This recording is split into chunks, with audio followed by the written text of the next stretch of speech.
everybody? Lee here, and welcome to this week's episode of Leading with Lee. I am so honored because I have a very, very, very special guest today. He is the founder and owner of DreamStart, which is a phenomenal branding company, which we're going to talk about today. But he's also an encourager, one of my favorite people in the world, the most enjoyable person that I know. Please welcome everybody, Ramond Walker. What's up, bro? Hey, how you doing, man? I'm so happy to be a part of this. Good. I'm super proud of you for even doing this in the first place, man. Thank you. Well, first and foremost, like I said, Ramond, thank you for coming on and being on this episode and being involved in leading. So today we're going to talk about branding yourself. Yeah. So I want to know some things about you. Yeah. So I know that you are from a native of Tennessee, correct? Yeah. So I was originally born in St. Louis, but I was raised in Memphis, Tennessee. Okay. I was there most of my childhood. I was raised by my mom.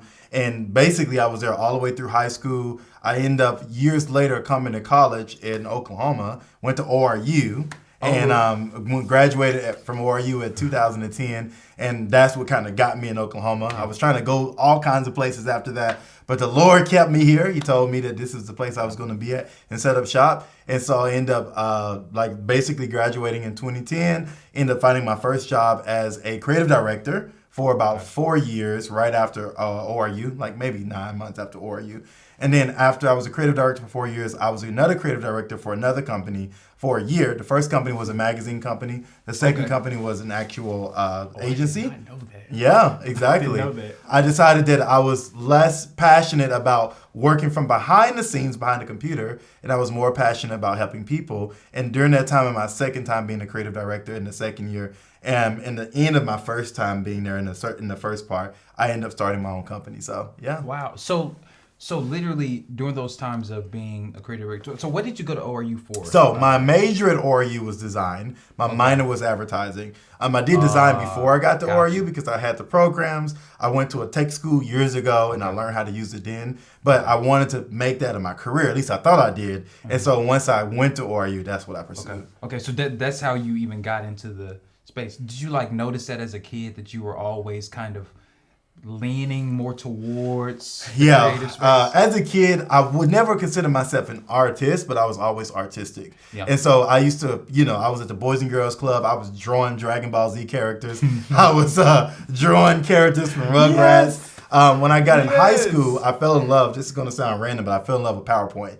And I remember I was so good at PowerPoint in high school that people would come to me and ask me to do their PowerPoints for them because I was really good at creating it. And I remember like it was yesterday, I was looking at a magazine and I was looking at this really cool ad and they had this airplane and it was these explosions. It was just like this really cool ad. And I was like, how did they do that? Because the program that I'm using is PowerPoint and I can't make what they're making in PowerPoint, what I see in this magazine ad. And that's what I discovered. At the time, it was called commercial art. And I was like, man, I really want to do that because I'm using these fonts and these graphics and I'm making all these cool things in PowerPoint. I fell in love with it as a kid. I want to continue to do this, but I want to do it in a more professional way. Right. And that's how I just stumbled upon graphic design.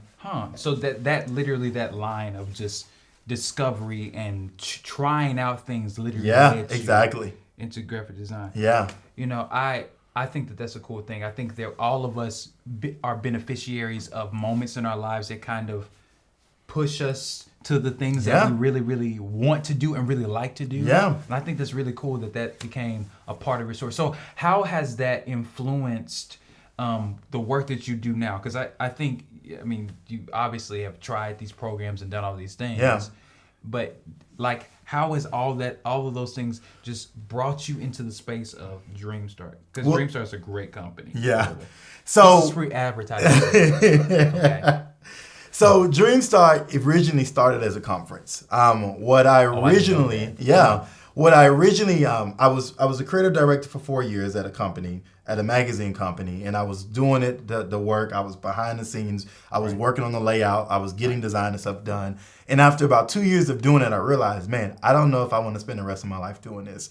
I absolutely love people. I love connecting to people. And there was a few things that I had a dichotomy of. Number one is that everybody that I was helping, because even though I was working as a creative director, I also had clients on the side that I was working with. I was doing work for them that was beautiful, that was amazing, but it wasn't really doing anything for them because they was investing in the design, but they wasn't investing in the strategy behind it. And so they had a lot of great design. They had websites, logos, the videos were amazing. They had, everything, business cards, everything they needed, and they thought that was the brand. But in reality, the strategy to really sustain that brand wasn't really there for them. So that was the first stop. Well, along that same time, some friends of mine, we were talking about from church, we were talking about doing a conference because I had a friend who was in nonprofit consulting. I had a friend who was an author and a speaker. I had a friend who was another nonprofit consultant and who had started a nonprofit. And then there was me who was like this brand development design person. Then another friend who did branding and kind of that marketing standpoint. And we said, man, what would happen if we put together an event that help people to actually get into the space and like basically teach them how to build their nonprofit, build their business because of the things we were learning in the process, right? Yeah. Long story short, life happened for all of them, right? One of them got married, another one ended up doing like they had life, right? And so all those things happened and it's like, well, I really want to do this event, but I don't have the capacity to sustain this. Yeah. And for me, that desire was still in me. I was like, man, I've never done an event before. I've never done a conference before. I've never done anything like this. But this was something that was still in my heart. And I knew there was a gap, especially in Tulsa, between the entrepreneurial ecosystem and the minority community. Because at the time, there were all kinds of entrepreneurial ecosystems. There were incubators. There were all these things that were helping people start businesses. And there still are. They are, yeah. And it's even grown. Yeah. But at that time, there was nothing really catered to the minority population. Yeah. And so I was like, what if I created an event that became almost like the front door to the entrepreneurial ecosystem and landscape to Tulsa to get more African Americans and minorities into this ecosystem. Wow. And that's where DreamStart was born. Wow. I had one sheet of paper. I had everything I needed on that one sheet of paper. I didn't know anybody. I had no connections. And I literally just went around to all the stakeholders in Tulsa and said, hey, I have an idea. What do you think? I remember it like it was yesterday. I had a conversation. Somebody told me you need to go meet with the Tulsa Chamber of Commerce. Yeah. I went down to the Tulsa Chamber of Commerce with my one sheet idea, my vision for my conference, and they said, you know what? We love it. Here's everything you need to do to make it happen. And from that one sheet, here's the amazing thing about this, right? I had no idea how to do a conference. I had no idea how to build anything. But from that one sheet of paper, they gave me all the resources that I need. They told me, here's who you talk to. Here's who you should do it with. Here are the people that I want you to connect to. And I got a chance to do my very first conference in November of 2013. And so literally it was a entrepreneurial conference that helped minority entrepreneurs incubate their business ideas and strategize how to build their brand, build their business, and launch into their actual dreams for what they were doing. Wow. What's interesting about that is you had enough desire in you to say, you know what, I'm just going to go to people. And even in spite of them probably maybe closing the door in your face and saying, a lot of that. You just like did it. I felt foolish at first because I've never done this before, but I knew it was a need there. And so I knew that I had something inside of me that hadn't been done in Tulsa before. Yep. And I wanted to really put that out there because I really wanted to support people. I remember when I went to my first speakers, there were speakers who could have charged me thousands of dollars for my first conference. I had Sean Copeland, who was the president of Region Bank. Wow. Didn't know him from Adam, right? Wow. But I had somebody that knew him. And I was like, hey, Mr. Sean Copeland, could you help me with this conference? Yeah. And he was just like, yeah. And now he's the Secretary of Commerce in the state of Oklahoma, right? I had a girl by the name of Risha Grant. She's a diversity and inclusion consultant. She's an international speaker now. Wow. At the time, I was just like, hey, could you help me with this? Here's something I think you'd be good at speaking at. I had a friend of mine who was amazing at marketing, and she had a nonprofit as well. And I said, hey, you have this great nonprofit. Could you help do this for me? And so my first speakers were people that I knew and people that I didn't know. Yeah. And I pursued those people to be a part of this conference. Neither one of them charged me, but that's where DreamStart was born. The first conference is called the DreamStart Entrepreneurship Conference. Wow. And at the time, I never thought it would be a business. At that time, I thought it would just be something that I did just for that time. But at that moment, a person who was supposed to come and speak on marketing and branding, they couldn't speak on it. They were coming from out of California. They said they couldn't make it. And I was like, well, I guess I have to do it, right? Because they told me like a week or a couple of days before they could come. And I remember I was like, well, I had never spoken in this kind of setting before in my life. Yeah. And I spoke for the first time. And at that moment, I knew Yeah. I wanted to do this for the rest of my life. Wow. Yeah.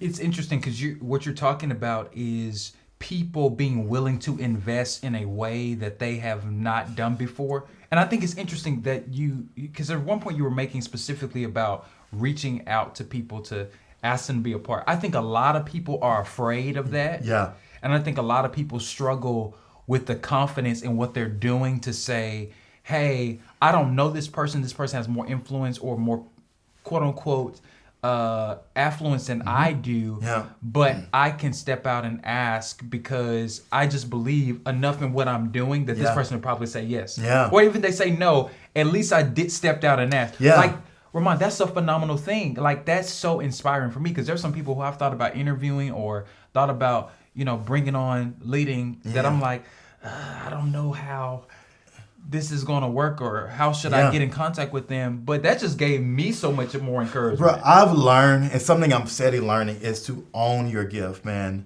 Own the part that you play. Yeah, that's because so the good. thing is, a lot of people need what you have and they don't realize it. And a lot of times we psych ourselves out from what's possible for what we want to do because of our own insecurities. And what we're doing is we're looking through the lens of our insecurities versus the lens of our purpose.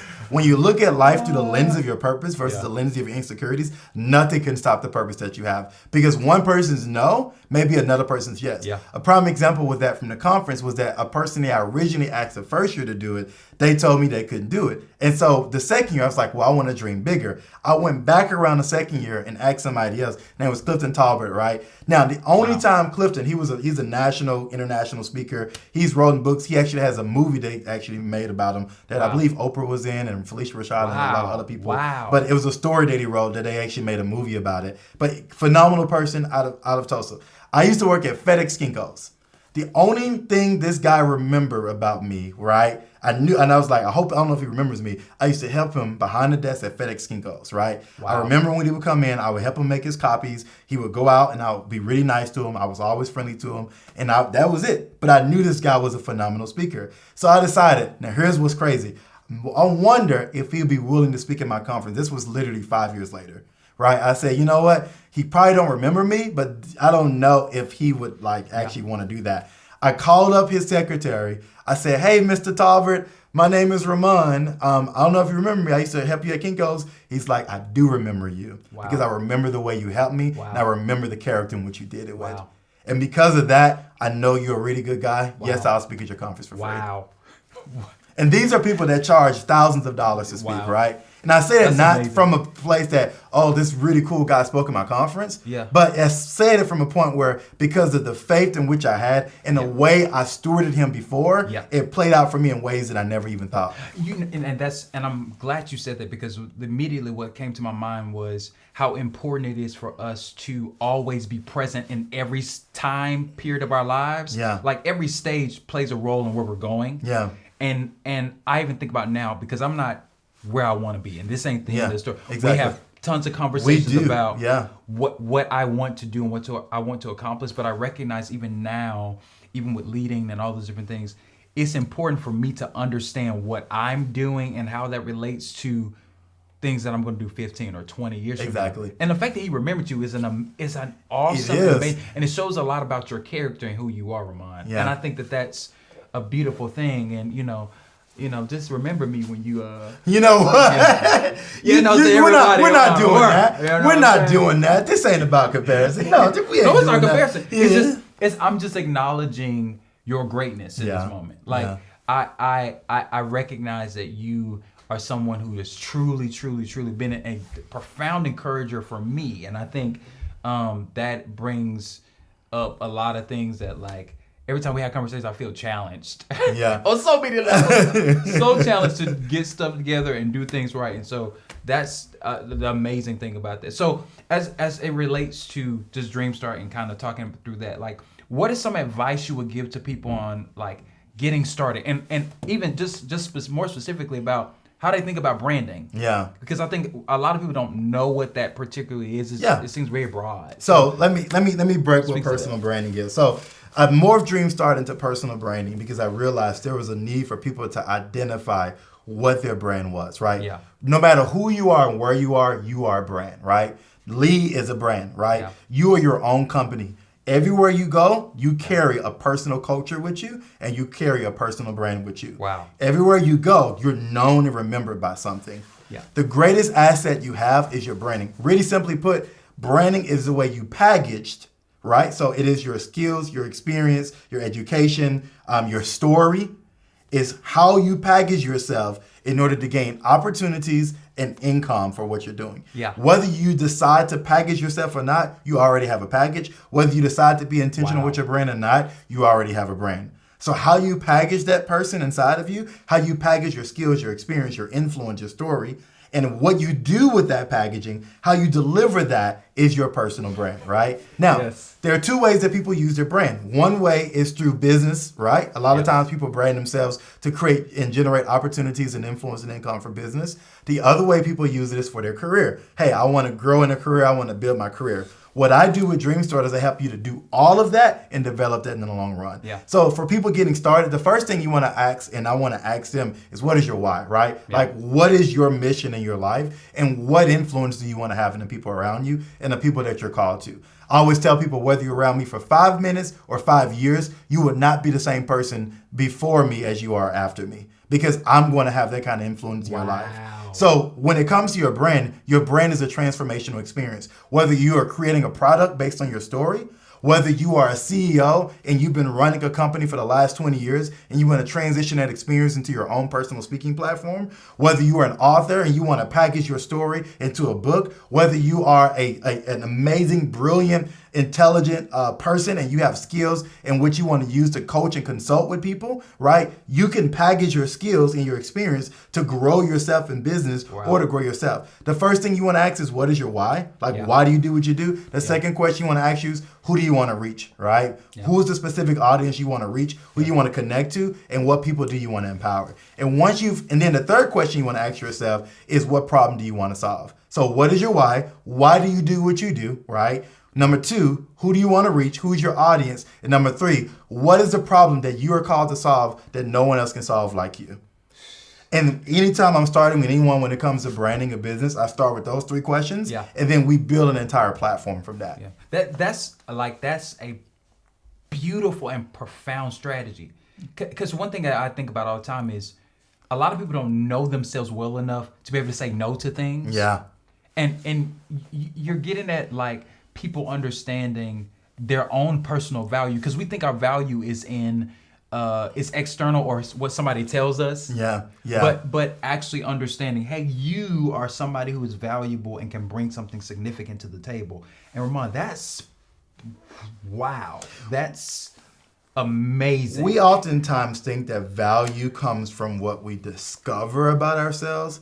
But you are innately valued. You're just uncovering what that value is. The problem is we were all born valuable. At what point did you realize you were invaluable? Think about that. Oh, that's great. At what point in your childhood did you realize you were invaluable? Wow. The first time you realized you were invaluable is when someone told you. It came externally. Yep. But innately, you were born knowing that I'm amazing. You were born with a level of confidence that never restricted the value inside of you. Yeah. And so most of our childhood is about layering on and putting those barriers and those layers of invaluable, of insecurities. And most of our adulthood is uncovering those insecurities and realizing what our value really is. That's basically what therapy is. Exactly. Most people I realize that I talk to, and I know you've had a lot of background with this, is that when you talk to people and you talk about at what point they started not feeling worthy or invaluable, it always starts in their childhood. Yeah. Because their first relationships determine their value.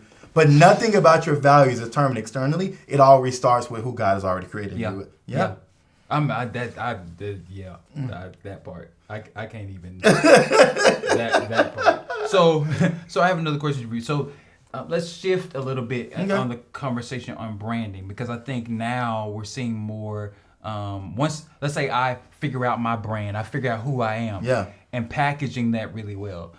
Social media seems like an interesting space, because there's a lot of people that use social media in specific ways. I mean, you just recently did something with DreamStart Online where you kind of gave a free e-course to people to do certain things. What is there a trick to social media? Is there a way that people can brand themselves in a way that they can be more effective on social media? Like, what are some ways that people can do that? Whenever I'm coaching people, I always tell people your brand starts before your platform.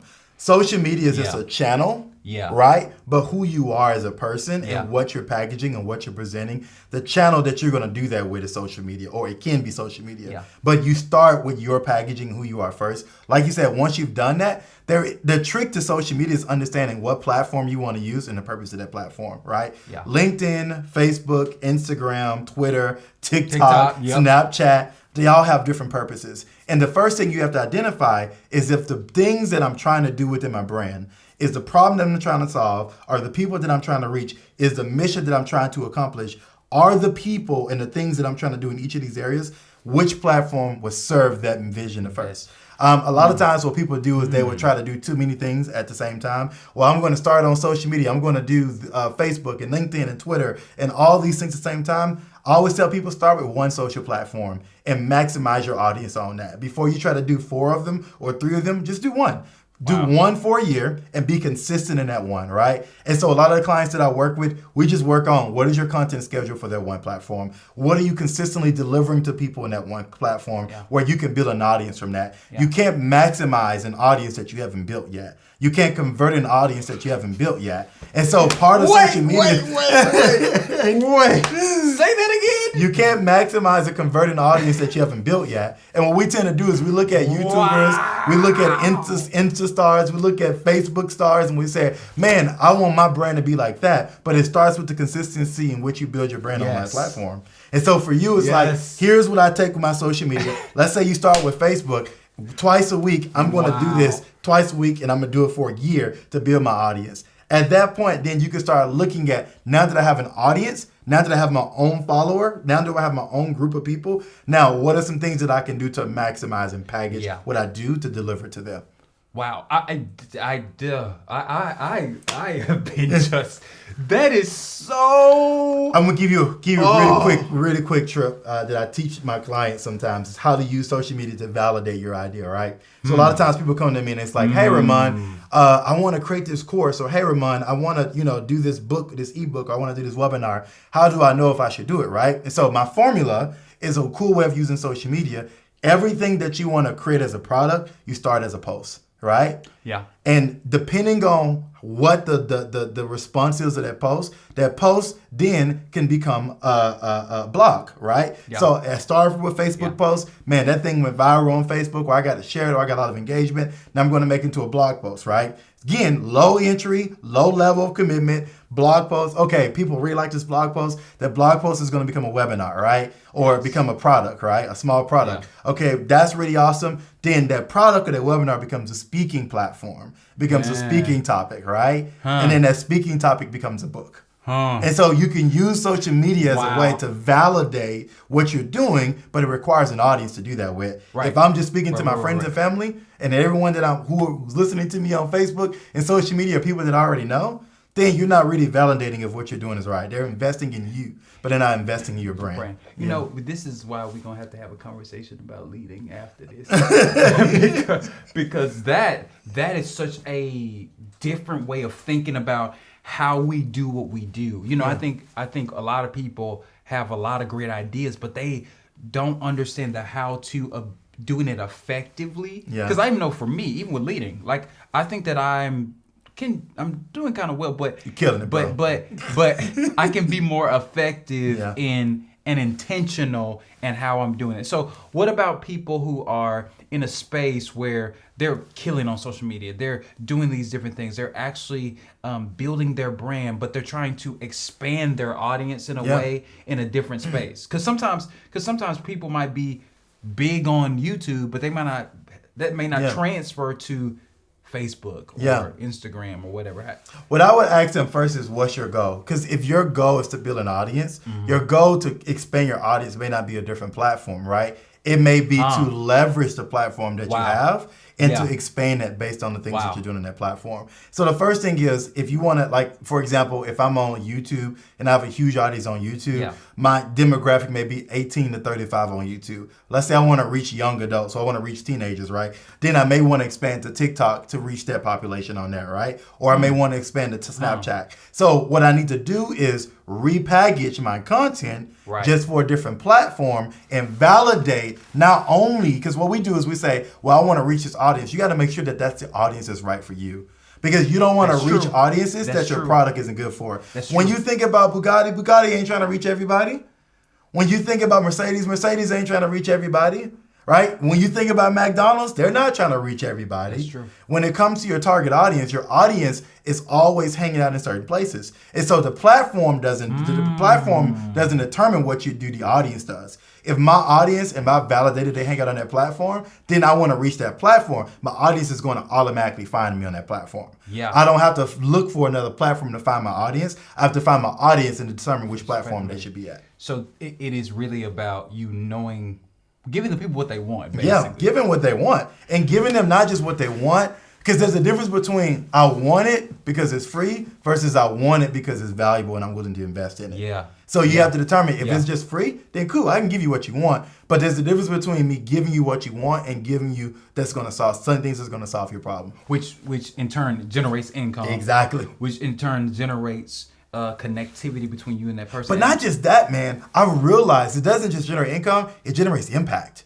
Because the truth is, I pay for things that change my life. That's true. Like, it can be as simple as, hey, I want to read a book. Yeah, or I went to the gym. If it's going to change my life, we don't think about business like that. We think about, I need to make money, right? Right. The way you make money is solving problems. And the way you solve problems is transforming lives. Yeah. So does what you say or do or create, will it transform somebody's life? Whether it may be in a convenience, whether it may be through their location, whether it may be, I mean, with this whole COVID-19 thing, man, like there's a whole bunch of problems that people have right now. Yeah. And people are finding creative ways to solve those problems. Yeah. But how you solve those problems, that's what's going to generate the income. Yeah. Yeah. And I mean, speaking of things that we doing and stuff like that, I mean, we're working on a conference together right now. Yeah, we're working on an online, first of all, a challenge, right? Yes, the Live with Intention challenge. Yeah. And then we also have a digital summit that we're doing because we realize there's a lot of people who are stuck where they are. Yeah. They're trying to figure out what my next steps are going to be after all of this is over with, what I'm going to do about my income, what I'm going to do about my job, how would I package my story, how do I grow in my leadership. Yeah. There's a lot of people trying to figure out what their next steps are. They need a solution for that. They need a process. They need something to help them with that. Yeah. And so we have something called the Live with Intent Challenge that's helping structure and guide people in that. And I'm sure Link is going to post about that and show us about that. I think it's amazing how we get an opportunity right now to actually invest like we never had before. Exactly. It's super funny because I literally was talking to somebody about this and just thinking about this over the last week. That like people have complained for years about not having time. Yeah, they've complained when my kids are in my way and you know my spouse or my job or whatever. They're use all these excuses of busyness, and now they have an opportunity to actually do what they said they've always wanted to be done. And it's funny because I literally was talking to my dad this morning about that. Wow. And I was talking to him and he was telling me, you know, there was something I had in my mind last year and I thought about doing it, and I'm like, Dad, like. Now. Yeah, exactly. Like the moment is now. This is a pivotal moment because the reality is if we mismanage this slowdown that we have, we're gonna miss an opportunity. Exactly. Yeah. And I think you are definitely speaking to that. So as it relates to how people sustain those things afterwards, like kind of speak to that because I think people are creating in the moment. Yeah. People are doing a lot of stuff in the moment. But it can become a problem when you don't understand what it takes to maintain when life gets back to quote unquote normal. Like speak to that. Anything that can't be measured can't be sustained. Yeah. And when you don't measure what you're doing and the systems behind what you're doing, right, you can't sustain it for the long run. When it comes to a lot of things people are creating, they're like, man, quick creation, quick solution, let's make it happen, right? But at some point, there needs to be systems developed in order to sustain where you're going. Yeah. So everything that you're creating, you have to treat it like a recipe, right? There's a difference between me starting something just to meet the moment and creating a recipe for it that I can make it into a lifestyle or make it into a system or make it into something that can be sustained. And so whatever you're creating right now, my question to you is, what is your process? Yeah. Like, are you documenting the process that you're doing? And can you use that same process to actually do that over and over and over again? The keys to sustainability is documenting your process, scaling that process, and seeing if that can happen over and over and over again. Here's the problem. A lot of things that are starting right now can only sustain in these conditions, right? That's can only true. be sustained in these moments. That's very true. And so just because That's something very that you're true. doing right now is That's very working true. doesn't mean it's a business. It just means Yep. it's working for the moment. Yep. The way you validate that Yep. is that, do I have the systems in place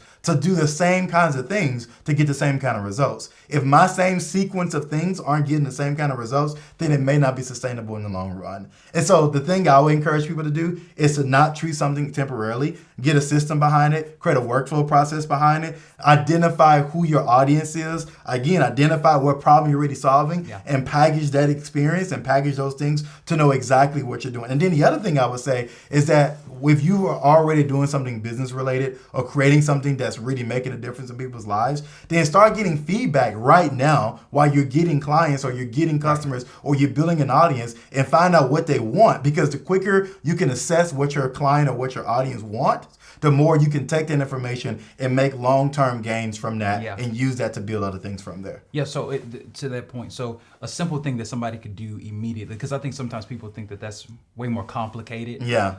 What's something simple somebody could do?